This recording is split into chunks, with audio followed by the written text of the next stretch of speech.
and this is President Obama, former President Obama, delivering remarks at Andrews Air Force Base. You know, Michelle and I, we've really been milking this goodbye thing. So it behooves me to be very brief. Yes. You know, I've said before, and I will say again, that when we started on this journey, we did so with an abiding faith in the American people and their ability, our ability, to join together and change the country in ways that would make life better for our kids and our grandkids. That change didn't happen from the top down, but it happened from the bottom up. It was met sometimes with skepticism and doubt. Some folks didn't think we could pull it off. There were those who felt that the institutions of power and privilege in this country were too deeply entrenched. And yet, all of you came together in small towns and big cities, a whole bunch of you really young, and you decided to believe. And you knocked on doors and you made phone calls and you talked to your parents who didn't know how to pronounce Barack Obama. And you got to know each other. There you see President Obama delivering his final remarks at Andrews Air Force Base before taking off with his family to California for a little R&R. But you've also got some action happening with the incoming president right there in the president's room. This is a tradition established by Ronald Reagan back in 1981. The president, on his very first day, within the very first few hours of taking the office, can begin to take some action right there at the Capitol building. So we expect President Trump to be taking some action, signing some paperwork. As soon as we have more details on that, we'll bring that to you here. But that is what you're watching right there on your screen. In 2004, it wasn't blind optimism that drove you to do all this work. It wasn't naivete. It wasn't willful ignorance to all the challenges that America faces. It was hope in the face of difficulty, hope in the face of uncertainty.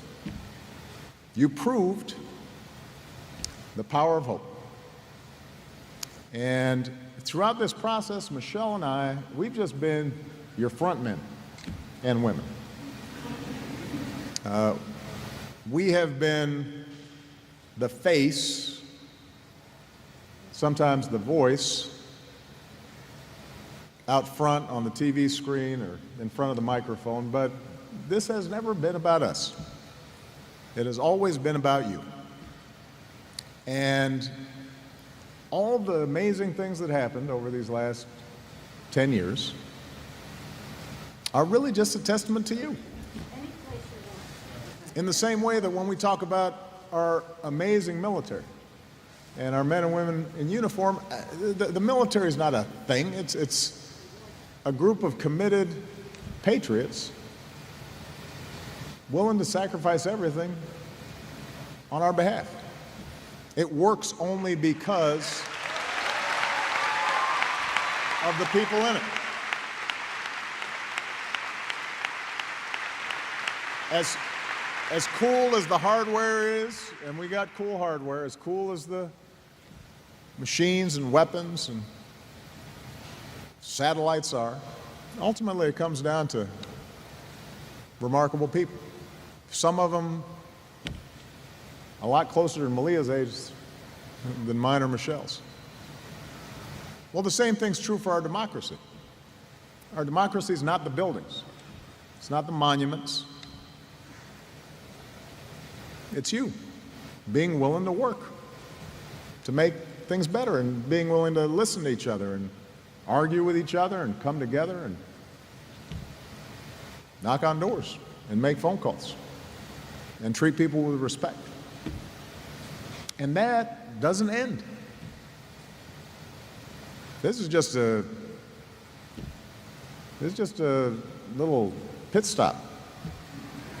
This is not a period, this is a comma in the continuing story of building America. So, to all of you that have put your heart and soul, not just into our campaigns, but into making schools better, making sure our veterans got the care they needed, making sure that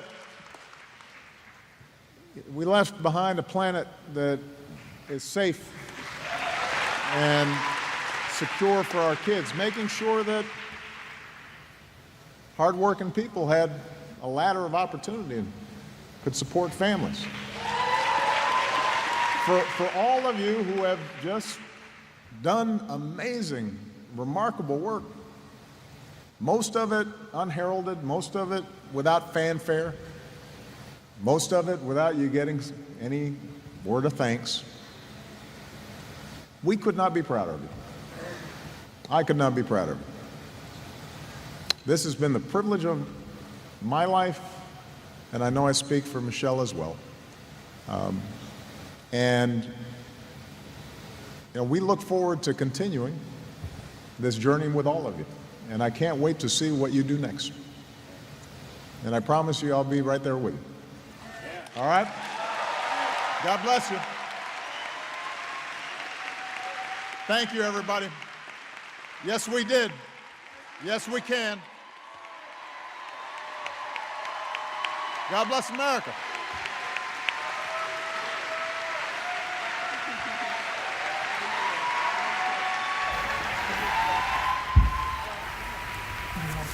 President Obama and former First Lady Michelle Obama departing the stage there at Andrews Air Force Base after speaking to their staff and other close associates there, echoing a lot of the things he wrote in his last letter, which he posted on Facebook, reminding people that whatever they do moving forward, he and Michelle will be right there with them. And they are now going to board a plane and fly off into the sunset, not quite, but to California for a little bit of a vacation before returning to Washington.